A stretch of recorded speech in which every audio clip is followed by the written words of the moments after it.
and it felt so right. That is a lie. I took a fucking cream pie fucking last night. My favorite bad note is that F sharp thing. Oh yeah, I know guitar. Yeah, I play guitar a lot. You guys know Smoke on the Water? Dude, what scars? The Scar. You split my butt open. Oh yeah, Scars. You filled it with cum. My weakness is Did I care too much? these scars remind me that you fucked me raw. You know, let's see. I'm pissed because we fucked around. You said No homo. Dude, that's the funniest line that you've ever come up with. Like, honest to God, It's I'm pissed that we fucked around. Then you said no homo. because it's a classic thing we could all relate to. Of this guy's upset because his boy who they had fucked around. His boy then negated the fact that what they did was gay by declaring no homo afterwards. And if he no homos first, then that means obviously the man left. No. See, that's not how I always pictured it. As this person, the singer, wanted it to be gay, but like he's upset because his buddy said no homo, thus negating the gay act, and it just being guy stuff then. Oh, now he's mad that it's not boy stuff. He's mad. He wanted more. He wanted more out of it than it just being like two dudes horsing around. Instead of just being drunk. Yeah, he wanted fucking around. He was in search of something meaningful and gay. Yeah, true. Yeah. But art's open to interpretation, so it's tough. That's man. the beautiful part. It's tough to be in love with your bro so much so that you do gay stuff. But when he says no homo, it shatters your heart. Exactly, like it's because it means he doesn't love you the way. Yeah, it means a man should love a man. Mm-hmm. And even though that you both just jerked each other off. Well, probably like after watching Top Gun, got all hot and bothered. In the park, I'm walking around, sitting on benches. Watching Top Gun on your mini DVD player, the little laptop style one. Yeah, and it keeps running out of battery, and you have to keep asking. You go to the gazebo where the Latino family's having the gathering. One dude's DJing. Sir, do you have an outlet I can run my erotic volleyball scene on? See, and then see. You just you slip and them then Modelo. You're walking away. You start hearing "Highway to the Danger Zone." Yeah. See, and then mariachi style. Oh yeah, like dude, can't like they know the whole soundtrack. Playing with the boys. I'm like, I remember like that one girl told us like she was like trying to dress us down for. I had never seen Top Gun, at least. Like I don't know if you had or not, but she's saying like, "What kind of man are you?" and stuff. And I got around to watching it. It is the most homoerotic movie I've ever seen. Friend who's obsessed with it. Yeah, it's the most. It's so like. I would get so mad at her for pushing. It's so Top unbelievably homoerotic. Like and so unbelievably like not you're even gonna tell me that these dudes are that greased up. In denim pants playing volleyball, they'd at least be in nylon shorts. I mean, like, look at it this way too. Like, the song playing during that scene is called "Playing with the Boys." Like playing with the boys. Not only is it gay, it's phoned in on Kenny Loggins' part because he couldn't have like. There's no way fucking Kenny the fucking Loggins was like playing with the boys. Yeah, I wrote that and. It's me and my boys in the backyard playing volleyball, greased up, and I thought this would be great. I would think he probably wrote it to the scene, and he's like, "What am I supposed to do with this? Like, what the fuck? What the fuck is that?" He looked at this producer like, "Hey, yo, dude, I told you, I'm fucking straight. I don't do this." Yeah, like what? I gotta make music for some guys jumping around? Gotta make for some twinkle toes. For a bunch of little fucking dudes. Nah, man, it's not gay. There's no women in this movie. Okay, and well, yeah. So you tell me it's just a bunch of I don't know, man. It dudes. sounds like I'm on the highway to the danger zone making this one. Wait a minute. That's it. It's like, yeah, Kenny, you got it. It's just a bunch of jack dudes on a base, just them, giving each other nicknames. and then flying Like, to planes. Yeah, like Give each other flirting with each other and like eyes of like confirmation. there's some weird shit like there's one part where like it was Goose or Maverick, whoever the fuck, like I don't know, like was talking to someone, and then his friend walks up, and is like, what is he talking about? Like how big his Johnson is, and the guy like glances down at his cock and back up at Tom Cruise, like, and it's How do you? everything feels like it's about to break into a gay porno in that movie. Tom Cruise. I thought Tom Cruise had the power of Scientology behind him to shut down these gay bashers. Well, I mean, he does a pretty good job. Like, I mean, nobody but us seems to think that Top Gun is gay. And and this was also a long time ago. This was before he was like way into it deeply, I think. Like, at least as much as he is now. And then they tried to play it cool by getting that Miles Teller guy. Yeah, like, I mean, I didn't see the new Top Gun, but like... It sucks. It's gay. It's gayer than you could even imagine. I would imagine. I heard the plot is basically just Star Wars 1. Like, they have to fly out some impossible window to shoot something to destroy the... Yeah. You know, dude. They should have made it a movie about a guy in a shipping container flying a drone. Because, I mean, it's preposterous that, like, there's any other country that could compete with like that would get into like a fighter jet battle with us. I don't, we've never even been in a fighter jet battle in general with modern modern jets. And barely even with like historical ones like World War II airplanes. I always thought those happened so much because of the video games. No, turns out it wasn't all as often as I thought. At least not with us, because we couldn't like. We couldn't compete with the Germans and Japanese. I asked my grandpa, I was like, Grandpa, why weren't you a pilot in World War II? He goes, because I'm fucking straight. I don't fly biplanes.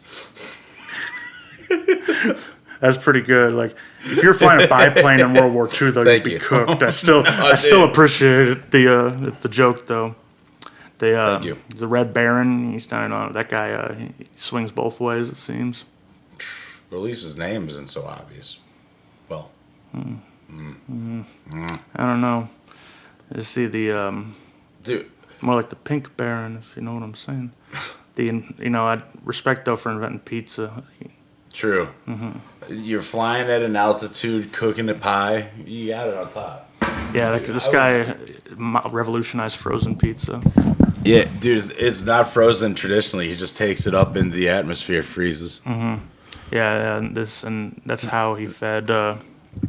He fed all those Jews with fish with Jesus. Well, he was piloting.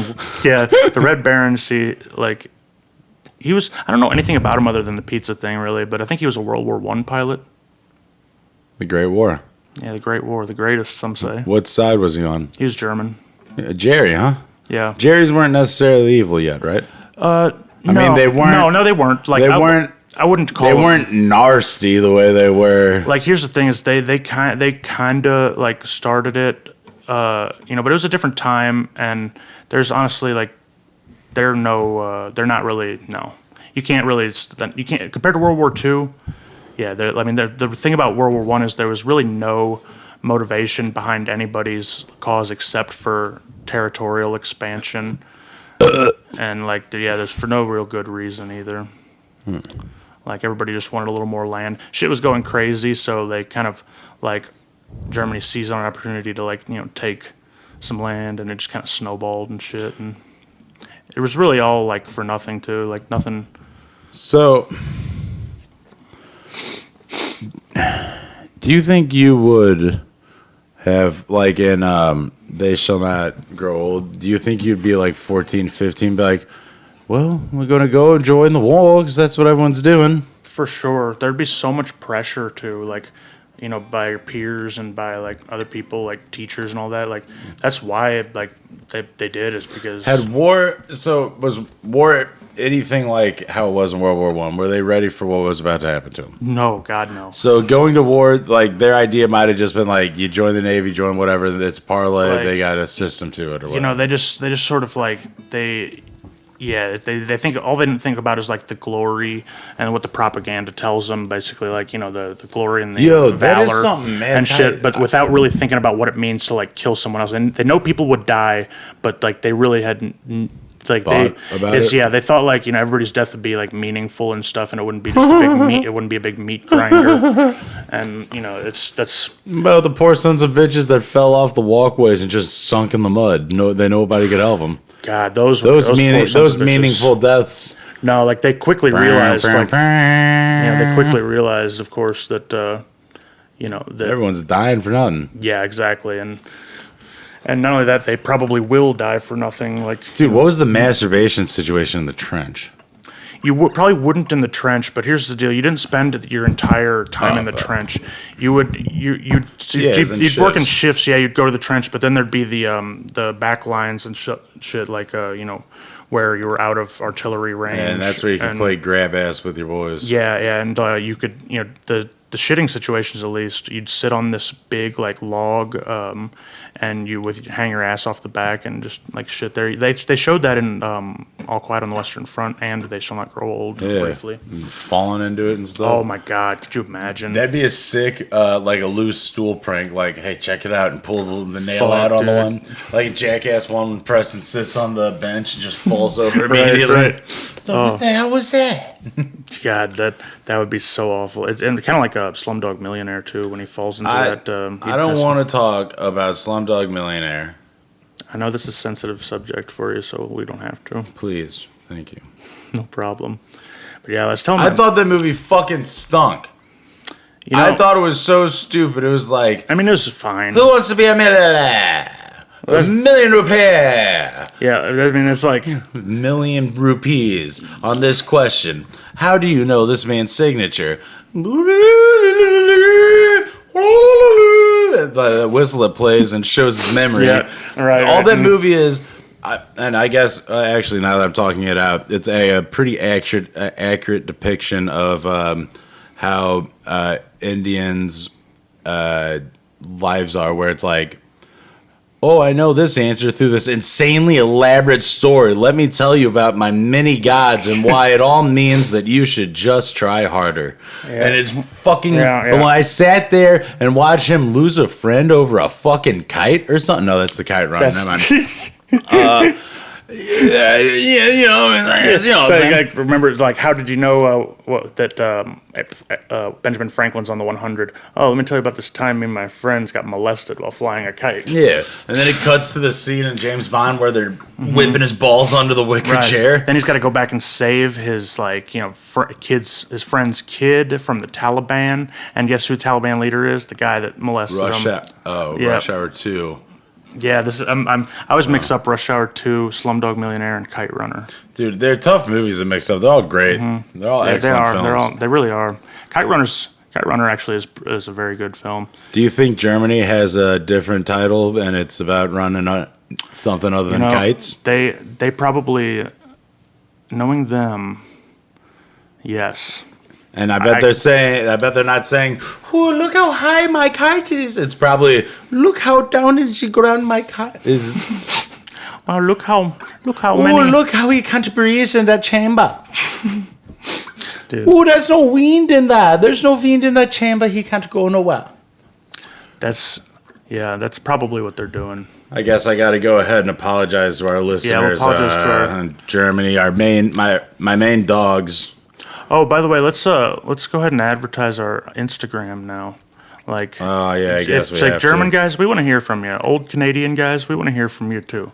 Like, hit us up on Instagram. It's what is it again? White Folks Podcast. Just all just lowercase. I think I could put it in like the show title. Yeah, like look us up on Instagram. You'll see the famous white boy Rick as our profile picture, and just please send us money. We're at the end of our rope. We're fucked, honestly. If we need to borrow money from the fans so we can go back to the casino and win our rent back.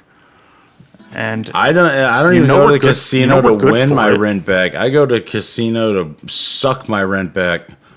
I'm just in there trying to look for any of the dudes that look like they got a full pack of cigarettes on them, because that means they might have won on the last slot machine. Mm-hmm. And try and hang on their arm like a piece of arm candy. You just won a slot machine. You trying to win a slut machine? Let's go, baby. Yeah, guess what? A minimum bet, 5 cents. And we'll dress you up Bugs Bunny style like a woman, and like will Shanghai these guys into paying our rent. I think right. Is that what we're doing? I think that's where we're at. I think we're Bugs Bunny Shanghaiing the cigarette smoking degenerates into paying our rent. Bro, yeah, it's a foolproof plan, really. You know, I tell you what, this website, I think they changed it, and it is not as easy to fucking navigate anymore. Let me see.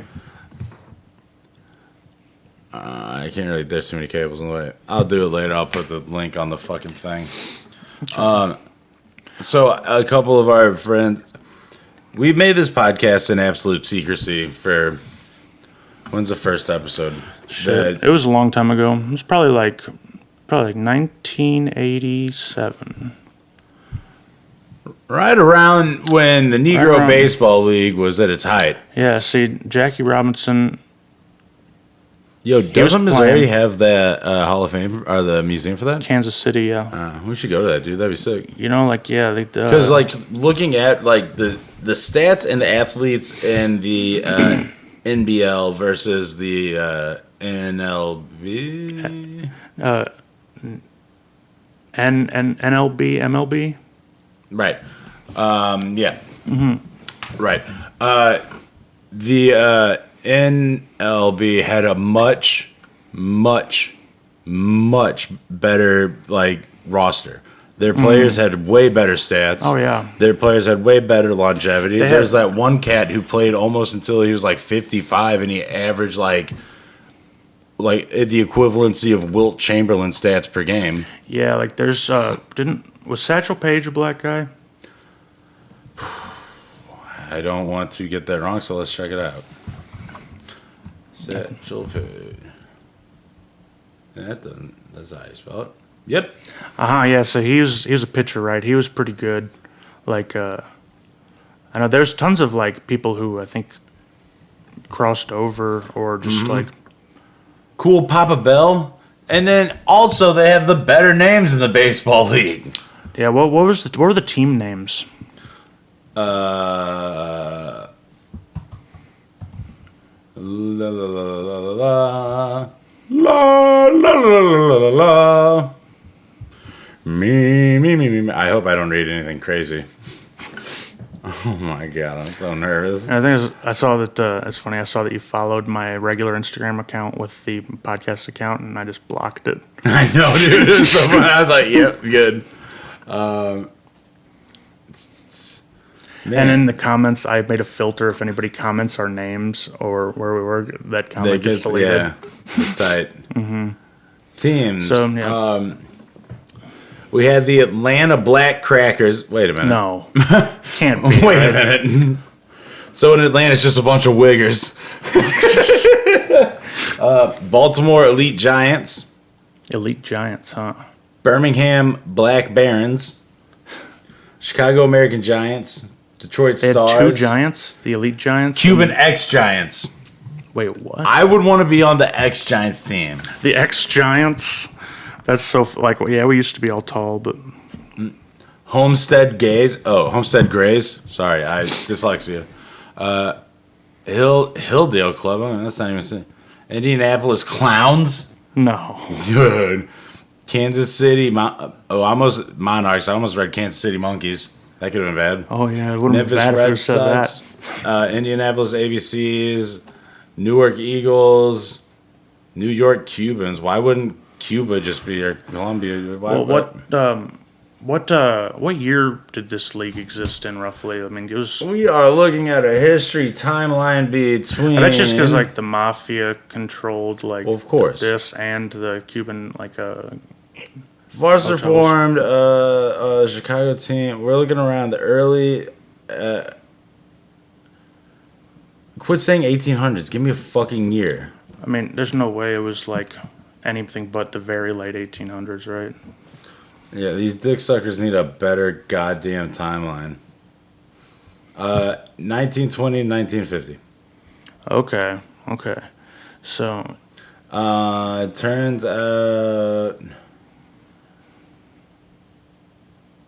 So the first game might have been in Kansas City, but I might just be skimming because. Could be. I get extreme That's anxiety. Where the Hall of Fame is, so. Everyone is listening on the edge of their seats to me to read something out loud, and they're realizing like this Pooty guy's a fucking illiterate. It's this fucking gay idiot doesn't know how to read. Yeah, he's not just skimming looking for something interesting to say. He's just stalling. He's just talking through while he skims. I got good at that in school. I'd be like, millionaire, minor league. We'll get okay. So we're in the minor league now. I was such a bad bullshit artist. You memorize what all the highway signs say on the way home, and you just recite them out loud as if you're reading them when you have someone in the car. I memorized the very first book that I ever had to quote unquote read. My grandma was teaching me how to read David and Goliath, and she wanted me to read it in front of the whole family. So I have severe stage fright. I don't want to do that. I know I can't read, so I memorized the whole fucking thing like you'd listen to a sentence. I just listened to my grandma read it over and over.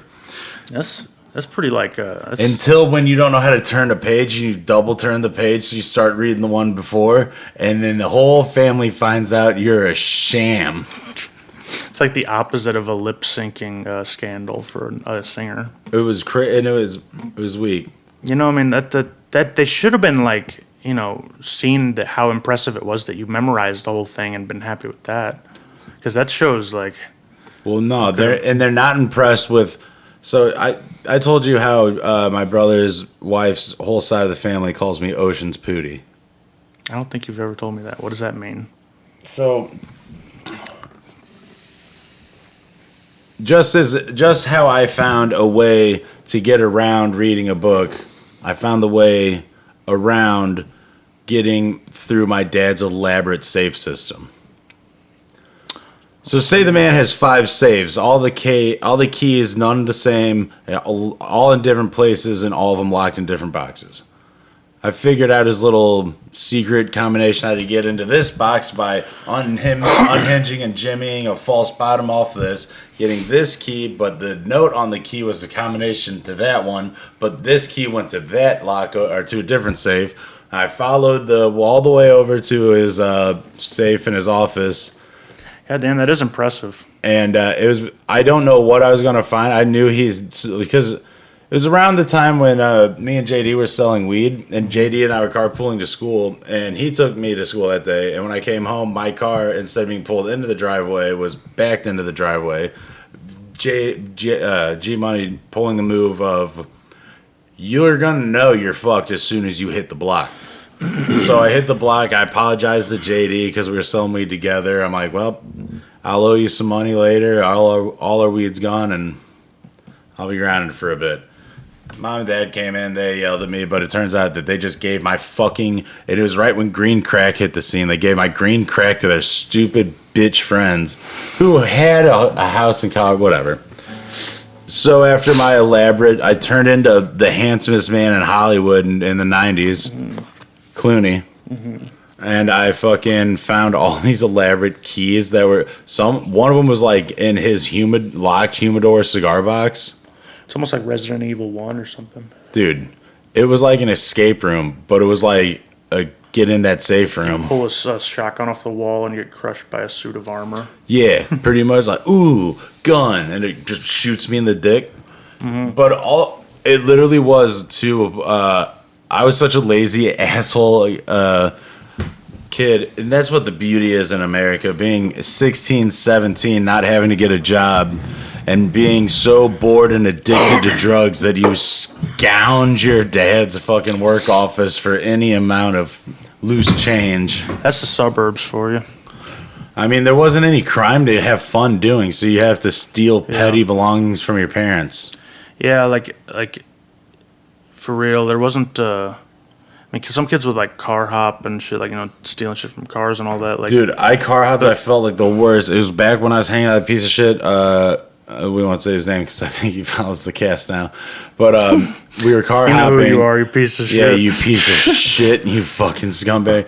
We were car hopping, and I thought, oh shit, like a backpack. No, it's someone's business briefcase full of his laptop. Full of business papers for business flights. And his business laptop for his business papers for the flights. I didn't know what to do with it. I thought there was business cocaine. I thought there was no worth. I was so lazy I would walk half down the block. I didn't want to go return it. I said fucking threw in a sewer. That guy just had a meeting. He had a meeting with the Tokyo partners the I next day. literally got him fired because I'm just some lazy dick sucker looking for enough money to buy a dime bag off my brother, who was definitely skeeting me because he would make me pay him $15 to drive to your house on the weekends. Damn. Yep. That's a hefty tariff right there. It's like the tolls for the bridges in New York or something. And it was. I would do anything to get the fuck out of that house, man.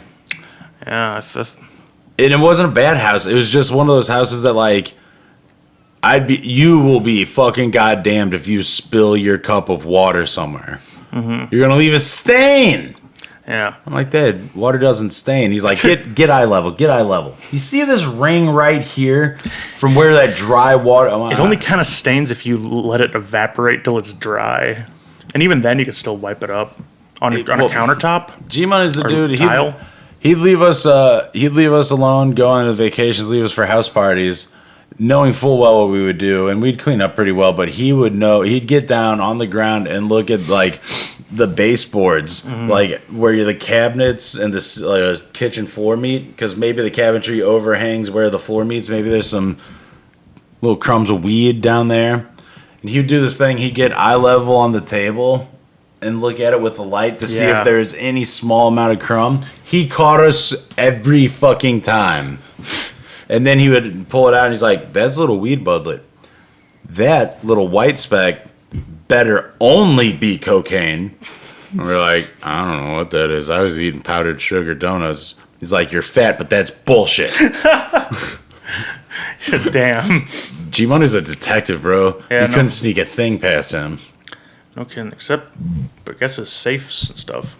Huh. Nah, that wasn't sneaking it past him. He just didn't really understand my autistic drive for puzzles. He didn't even, like, think he'd give you enough credit to, like, worry about. He undersold me, man. Yeah. And the thing is a puzzle's not that hard. As you put a shape and a shape and a shape. Mm-hmm. This key looks like it goes there, and boom, there's my 3-month-old weed and that pressure bubbler. I think that's a Ben's house.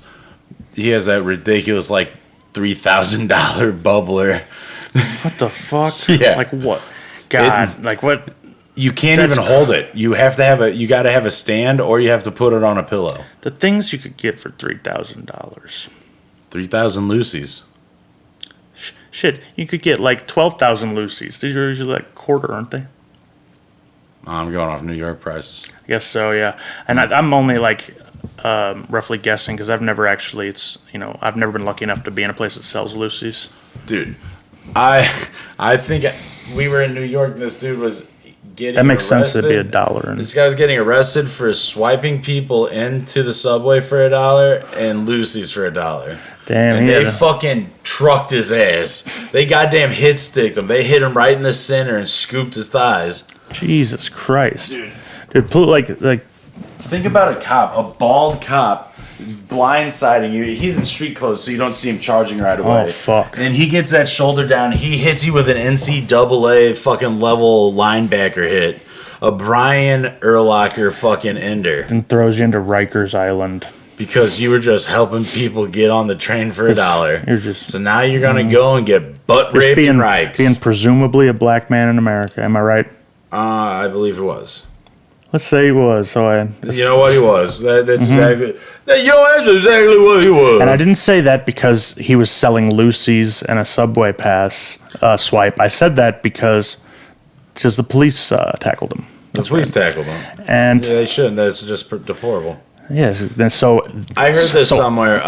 If a gay man jumps on your back, are you going to beat him off or let him stay? I would probably. I'd probably just collapse under my bad knees and I would take it to ground game from there. I probably wouldn't necessarily beat him off. I might try and flip him around. Okay, and you'd squeeze him then. I would see. Give him a squeezer. Yeah, I would definitely a sort of reversal to squeezer sort of move at that point. Dude, I would regain my 2 points if it was if it was refereed wrestling match. Dude. What if the game was fixed? I mean, You know who would fix it though?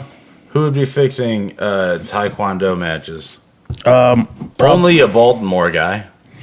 Yeah, like or like usually when it's fixed, it's because you have some sort of weird shut-in rich creep who wants to wrestle, like DuPont and or his guys working the game over. That would be so funny if Mafia was like fixing high school wrestling matches. Oh, dude, showing down Baltimore Mafia guys showing up to the high school game. You got to start me off. I don't know Baltimore accent. Okay. Hey, kid. Be like, we're talking black guy Baltimore, like, hey kid, I'll buy you a hot dog if you take a dive in this one. Not hey yo bro, I'll buy you a hot dog. Not that. Hot dog if you take not a dive. That. We're over here like, hey, I'll get you your next quarter motor, or you take a dive on this game. You come over here with you and your mooly brothers, and you fix my Kawasaki. I'll get you a free oil change down at my shop, and let's see. Let's put it this way here. What I want to do is I want to put you on. I'm going to need to get you on. I'm going to get you on. Now, have you ever been on a Kawasaki? Now, this is Greco-Roman wrestling. Greco-Roman wrestling provides you with... Oh, God, it's going to... You freestyle? You freestyle wrestling? You'll have limber enough hips to get right deep on that crotch rocket. You get on that bike, you get yourself a nice little chickie on that bike behind you. Half Nelson, full Nelson is illegal. Full Nelson illegal, half only. Half off. Of your Kawasaki. You come on down here to Mooly Kawasaki. Mooly Kawasaki. Dude, that's Mooly Nyan Kawasaki.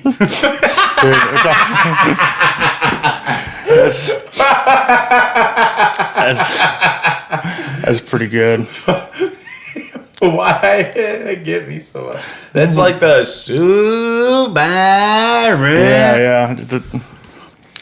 Mooly Nyan Kawasaki. At the corner of I-76 and Brentwood. Hell yes. Grand and Gravois. Fucking Grand and Gravois. Center of the universe. The crossroads of the world. Nowhere else to be. This is brought to you by Worldwide Magazine, the now 20-year defunct television access show here in St. Louis. Look it up, though. I love Grand and Gravois. I grew up here. I love Grand and Gravois. I need to take a shiz. Cut that part out. You got to take a jit? Yeah, I got to go have a pank. It's a poop and a wank. Poop and a wank is in England. A jit is in America. Yeah, but, How legit you got to be now? Are you too legit to quit this podcast right now? Yeah, the show is over. Frank's got a jit so bad that the show's canceling. Mm-hmm. No, we'll be back after this. We should hopefully have a very special guest if all things come right. We will. Oh, yeah, we might. We might. We'll see, but probably not, knowing how we leave cliffhangers. Yeah, maybe we'll just do another episode in a month or two. Yeah. But thanks for stopping by for the... And by the way, if you talk to me in person about the podcast, I will deny knowing what you're talking about. So if you want to talk to me through the Instagram. Dude, because there's no limits to how much I will play dumb. If you want to talk to Frank, there's one thing you can go ahead. You got to find him. You got to listen to fucking that Leonard Skinner song that. So don't ask me about my podcast, and I won't tell you you're gay. That's good, yeah. So don't talk to me in person about this shit, unless you're telling me how naturally funny and hilarious I am, and that I should have a podcast because you don't know I have. Yeah. And tell you what, if you're into taking photos or pics for trade or whatever, what is that they do? They give you pics and you give them pics of your dick. What do you do? Yeah, it's called swapping pics. No, time for prints. If look, we're getting in the photography game. Yeah. So I may or may not be into film photography also, which, I'm sure you could find, if you look into it, but... You want us to take pictures of your hot, naked wife for your anniversary? You want us to take pictures of your almost dead bitch mom? You want us to fucking come over and take pictures of your kids? Maybe in the pool, maybe in the bath, in the woods, low lit, high contrast film. Well, you go ahead and give Frank a call. No. In fact, I don't believe in photography. I'm very Aboriginal in that way. That it takes the soul. It does. I flip out if I see a photo with the person who is now dead in it. I go ape shit. If I see someone pull out that soul suck machine, I pull out my giant longbow because my loincloth can't. I'm a loincloth longbow Aboriginal. Yeah, you're gonna need to hit me with a tranquilizer or something because I'm 311's Aboriginal. I'm an Aboriginal. I live on an island and I don't know something. Fuck you guys. You're gay. Be back. I live on an island and I'm black as hell.